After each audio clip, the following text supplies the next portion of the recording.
வாழ்க்கையில தொடர் தோல்வி, பிரச்சனைகள், அவமானங்கள். எனக்கு மட்டும்தான் இப்படி நடக்குது, எனக்கு நல்லதே நடக்க மாட்டேங்கி, இப்படிலாம் நீங்க நினைச்சிட்டு இருந்தீங்கன்னா, இப்ப நான் சொல்லக்கூடிய இந்த ஒரு பரிகாரத்தை சனிக்கிழமையில செஞ்சு பாருங்க. நமக்கு மட்டும்தான் பிரச்சனை அப்படின்னு யோசிக்கிறத முதல்ல நிறுத்துங்க. ஏன்னா ஒவ்வொருத்தருக்கும் அவங்களுடைய கர்ம வினையின்படி கண்டிப்பா பிரச்சனைகள் இருந்தே தீரும். அதற்காகத்தான் இந்த பரிகாரங்களும் வழிபாடுகளும். அப்பதான் நம்ம நம்மளுடைய வாழ்க்கை தன்மையை புரிஞ்சுக்கிட்டு நாம எந்த தவறுகளும் பண்ணக்கூடாது, புண்ணியத்தை சேர்த்து வைக்கணும் அப்படிங்கிறதெல்லாம் புரிஞ்சுக்கிட்டு அடுத்த தலைமுறைக்காக நாம் ஒவ்வொரு நாளும் பிரார்த்தனை செய்யறதாகட்டும், வழிபாடு செய்யறதாகட்டும் அதெல்லாம் செய்ய ஆரம்பிப்போம்.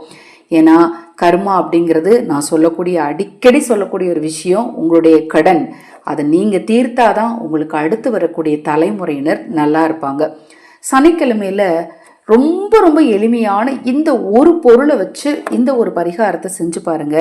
உங்கள் கர்ம வினையின் பாதிப்பு கொஞ்சம் கொஞ்சமா குறையும். அதுவும் 11 சனிக்கிழமைகள் நீங்க தொடர்ந்து செஞ்சிட்டீங்கன்னா எப்பேற்பட்ட ஜாதக ரீதியாக இருக்கக்கூடிய தோஷங்களின் வீரியம் கூட உங்களுக்கு நிச்சயமா குறையும்.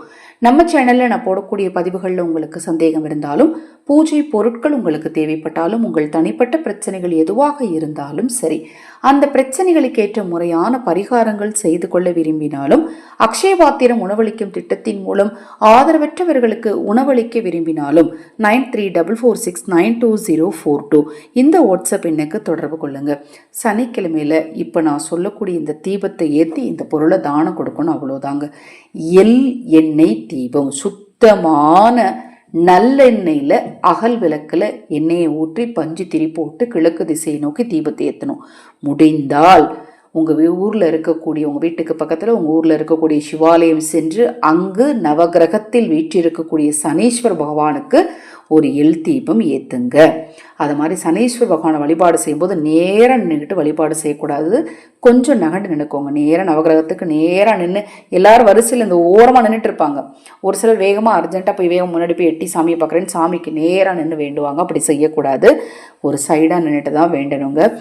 எல் எண்ணெய் தீபம் சனிக்கிழமையில சனீஸ்வர பகவானை நினைச்சு ஒன்று முடிந்தா வீட்டில் ஏற்றுங்க, இல்லை கோயில் ஏற்ற முடிஞ்சாலும் கோயிலில் ஏற்றுங்க. அடுத்தது நீங்கள் செய்யக்கூடிய விஷயம், எள் ஒரு 100 கிராம் அளவுக்கு வாங்கி தானம் பண்ணும். ஒரு சின்ன பாக்கெட்டாவது வாங்கி தானம் பண்ணிடுங்க. யாருக்காவது கொடுங்க.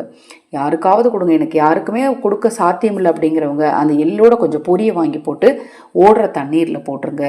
கண்டிப்பாக முன்னோர் கடனும் குறையும். அதாவது முன்னோர் வழிபாடு செய்யாமல் நீங்கள் தவறி இருந்தாலோ, அல்லது முன்னோர் வழிபாடு செய்யாமல் உங்கள் அம்மா அப்பா அதை செய்யாமல் தவற விட்டுருந்தாலோ அந்த கடன்லாம் உங்களுக்கு கண்டிப்பாக தீரும். சனிக்கிழமையில் அந்த பரிகாரத்தை செஞ்சீங்கன்னா ஒரு தீமை ஏற்ற போகிறீங்க, எல்லாம் வாங்கி தானம் கொடுக்க போகிறீங்க, உங்கள் பிரச்சனையெல்லாம் தீரணும்னு மனதார பிரார்த்தனை செய்துக்க போகிறீங்க, அவ்வளோதாங்க. இப்போ நான் சொன்ன பதிவில் ஏதாவது சந்தேகம் இருந்தால் வாட்ஸ்அப்பில் கேளுங்க. தொடர்ந்து நம்ம சேனலை பாருங்கள். இன்னும் எண்ணற்ற பதிவுகள் தொடர்ந்து வர காத்திருக்கு. ஹரஹர சங்கர, ஜெய ஜெயசங்கர. மகாபெரிவா திருவடிப்பாதம். சரணம் சரணம். நல்லதே நடக்கட்டும்.